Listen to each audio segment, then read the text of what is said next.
As you know, the Oriole game was postponed a few days ago to the following afternoon. Yesterday afternoon, as Philadelphia beat the Orioles 4-1, and it's still raining. It's been raining for 3 days straight, and it's going to be raining for probably another 3 days. That's just how it works sometimes in the humid weather. People are never happy. So what you find is right now it's 65 degrees, 11 a.m. I'm on the way to the office, and people will complain that it's raining. And then next week it will be sunny and it will be 105 degrees with oppressive humidity, and people will complain.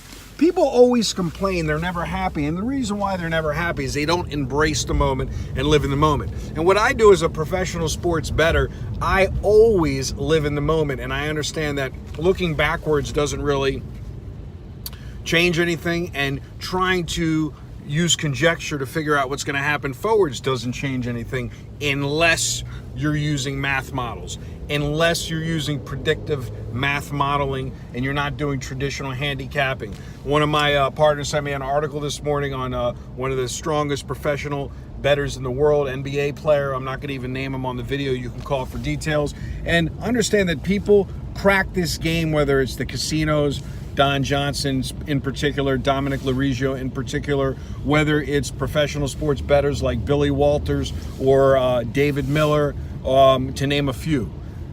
But they all use the same, they all have the same commonality. They're not sitting in front of their, with a newspaper and they're trying to math model this, as well as in horse racing. It's all computer models.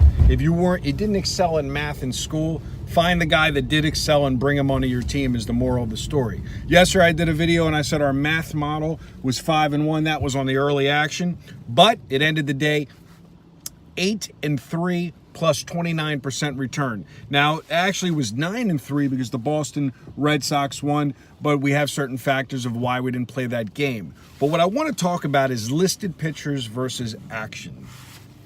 One of the games was the Dodgers, and the Dodgers had a pitching change, and that game became no action. So whether the game won or whether the game lost, it didn't matter.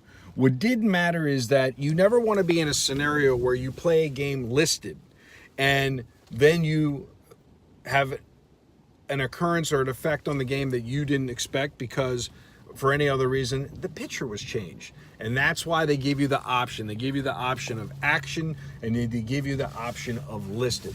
So I'm going to always tell you free information, not an individual pick, because if you're one of these guys looking for an individual pick, you don't deserve to even be in this game. That's short-sighted nonsense.